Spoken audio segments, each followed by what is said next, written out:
मैं ये जानना चाहता हूं 400 पार 240 पे क्यों अटक गया? 400 पार का नारा 240 पे क्यों अटक गया? देखिए भाई, लोकतंत्र है, चुनाव है, जनता का अधिकार है। और मैं आपको एक बात बताता हूँ जी। अगर हम लोग सत्ता पे है तो गुड गवर्नेंस एंड डेवलपमेंट से देश की तस्वीर को बदलेंगे। अगर जनता ने हमको सत्ता नहीं दी, विपक्ष में भेजा, तो लोकतंत्र में विपक्ष का काम करेंगे। मैं तो अपनी पूरी मेरी लाइफ की आधी पूरी, मैं जब पार्टी में आया था, तो आप मराठी समझते हो इसलिए बता रहा हूँ। मैं पहली बार वो लक्ष्मणराव मानकर करके थे, उनके साथ मैं पूना गया था। जी। तो स्टेशन के बाहर एक काले दीवार पर लिखा था, पर्याय पर्याय म्हणून ओरडतात कोण, ज्यांचे लोकसभेत निवडून आले दोन। काय म्हणता, वाह।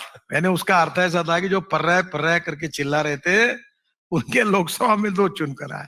फिर दूसरा लिखा था, हम दो हमारे दो, अटल जी और अडवाणी के लिए लिखा था।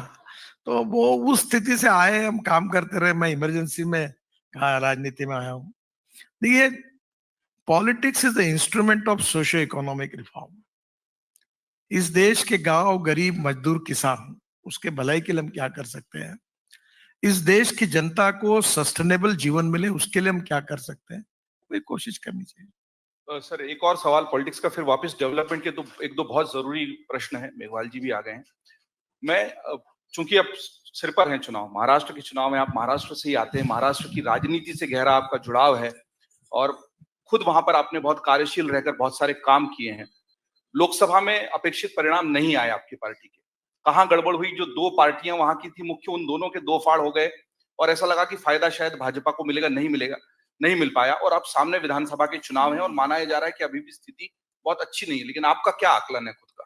नहीं, हम लोग जीतेंगे। देखो, लोकसभा के चुनाव में एक there are two theories, convince करो या कंफ्यूज करो।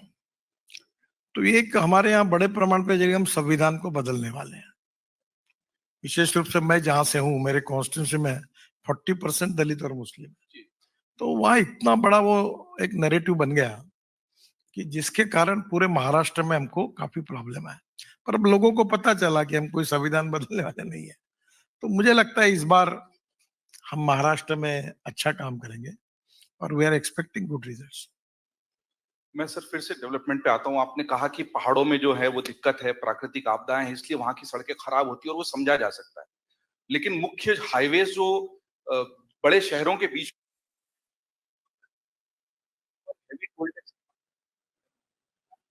गड्ढे हैं और लोगों को फिर लगता है यार। ये मैं आपको टोल टैक्स की बात बताने के लिए भूल गया, एक वाक्य में बता दूंगा।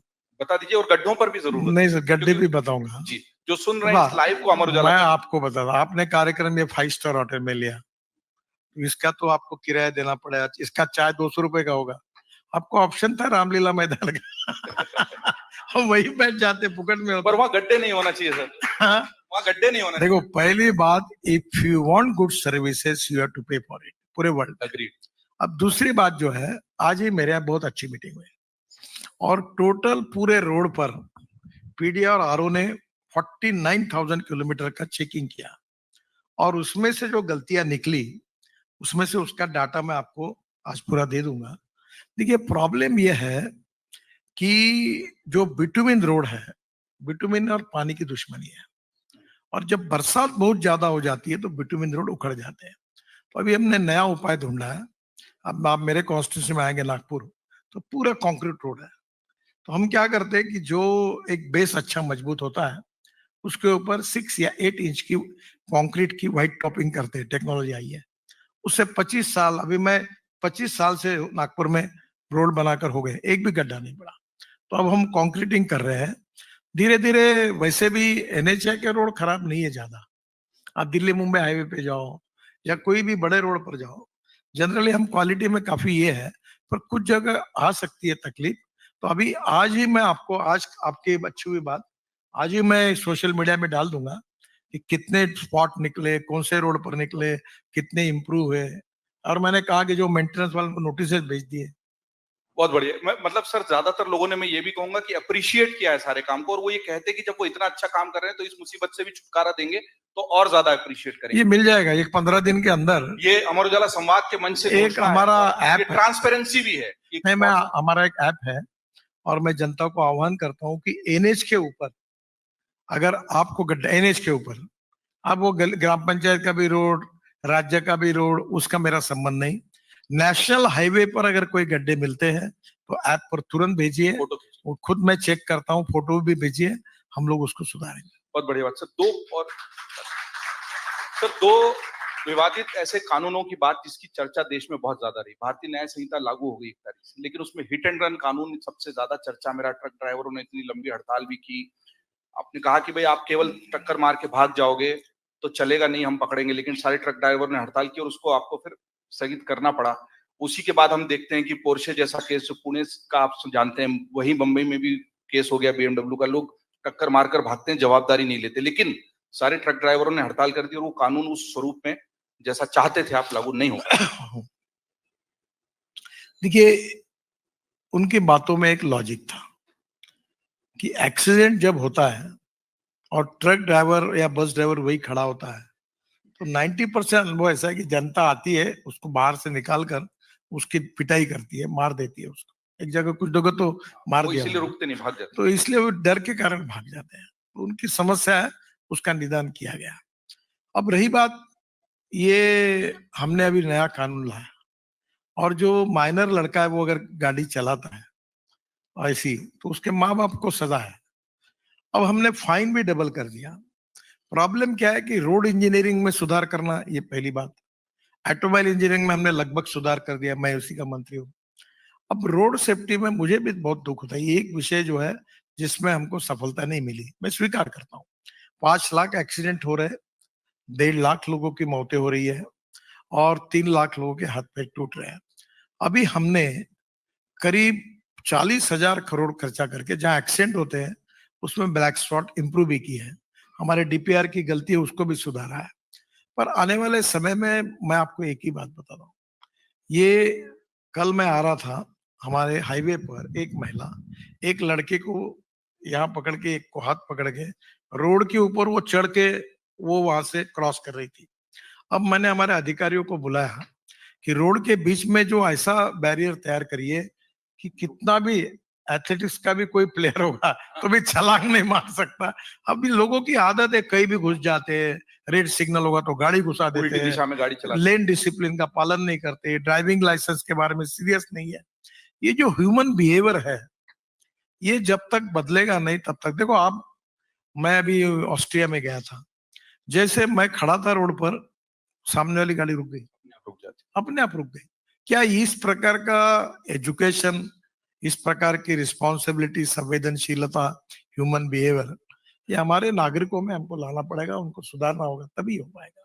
ये इसी से मैं दूसरे सवाल पे आता हूँ सर। यही भारत के नागरिक जब विदेशों में जाते हैं तो उन्हीं सब नियमों का पालन करते हैं, पर अपने ही देश में उन्हीं नियमों का पालन नहीं करते हैं। और उसी को देखते हुए आप, माना यह गया था कि वहां बहुत जुर्माना है। आप अमेरिका में, यूरोप में कहीं कार की थोड़ी सी टक्कर मार दो, रैश ड्राइविंग कर दो, लाइसेंस जब्त हो जाता है। डॉलर्स में इतना हैवी जुर्माना भरना पड़ता है कि आदमी सोचता ही नहीं उस तरह की। इसी को देखते हुए शायद हमने भी वो, पर उस कानून को लोगों ने पालन नहीं किया। मोटरसाइकिल वाले को चालान बनाया तो वहीं गाड़ी जला दी, आग लगा दी। वो कानून भी राज्यों ने फिर अपने स्तर पर रोक दिया और राज्यों में लागू ही नहीं हो नहीं, पाया। अभी काफी लागू हुआ। देखो, कानून के प्रति डर भी नहीं और सम्मान भी नहीं। कानून गलती नहीं है, प्रॉब्लम यह है कि हम लोकतंत्र में भारत के नागरिक हैं और हम अगर हमारे कानून के प्रति सम्मान भी नहीं रखेंगे और डर भी नहीं रहेगा तो कैसे होगा। हमारे जनता के, सोसाइटी के by and large human behaviour को बदलना होगा और हमें कानून को रिस्पेक्ट करने के लिए सीखना होगा। मैं आपको प्रश्न नहीं पूछता हूं, पर मैं इतने लोगों को अगर एक सवाल पूछूं, इसमें से कितने लोग हैं जो आरटीओ ऑफिस में जाकर परीक्षा देकर ड्राइविंग लाइसेंस जिन्होंने लिया है? इधर झांकने वाला सवाल है। नहीं, मैंने क्या किया, मैंने तो किया है। मैं जब विपक्ष का नेता था तो हमारे नागपुर आरटीओ में जाके मैंने मुख्यमंत्री के नाम से, विलासराव देशमुख थे और एक मोगे करके थे, दोनों के नाम, हमारा आरटीओ बड़ा ट्रांसपेरेंस था, वो ऐसा ऐसा दिखता था, उसको नोट डिगी सही बात था। तो मैंने मुख्यमंत्री का भी बनाया और ट्रांसपोर्ट मंत्री का भी बनाया। अब हमने सिस्टम को बनाया, ड्राइविंग ट्रेनिंग सेंटर खोल रहे हैं हम। ड्राइविंग के लिए अभी एक कंप्यूटर सिस्टम का उपयोग करके आपको घर में एक एग्जाम देनी पड़ेगी, ऑब्जेक्टिव, उसके मार्क्स मिलेंगे। फिर करीब 70 ट्रेनिंग स्कूल खोले हैं। अब धीरे धीरे ये सोच रहे कि ड्राइविंग स्कूल को ही हम कहेंगे कि भाई आप लाइसेंस दो, और अगर एक्सीडेंट हुआ तो उसको जिम्मेदार पकड़ेंगे। तो लॉट ऑफ चेंजेस हमने किए हैं, बहुत करते रहे, पर ह्यूमन बिहेवियर जब तक नहीं बदलेगा कि मैं लाल रेड सिग्नल होगा तो रुकूंगा, लेन डिसिप्लिन का पालन करूंगा, ड्राइविंग लाइसेंस मैं कानून से हासिल करूंगा, मैं रास्ता बीच में क्रॉस नहीं करूंगा, ये सब छोटी छोटी बातें अगर होगी तो मुझे लगता है अभी बस कोड हमने बदल दिया। जी। अभी कोई भी हथौड़ा लेके अपनी बसेस बनाता था, कितने लोग मर रहे हैं, अंगार लग गई। मेरी गलती हुई, 4 साल से उनको हम सुधरते, हम डालते, कुछ नहीं किया। अभी हमने कह दिया नथिंग डूइंग। अब इंटरनेशनल कोड लगा, अब 2024 के बाद जो बसेस आएंगी उसमें पूरा इंटरनेशनल कोड आएगा। कोई बसेस में नियम नहीं नियम नहीं, डंडा चले बिना काम नहीं होता सर, डंडा चला नहीं पड़ेगा। अगर आप ये वीडियो YouTube पर देख रहे हैं तो हमारे चैनल को सब्सक्राइब कर बेल आइकन दबाएं, और Facebook पर देख रहे हैं तो हमारे पेज को लाइक करें। 8 मिलियन प्लस सब्सक्राइबर, आपके इस भरोसे के लिए बहुत धन्यवाद।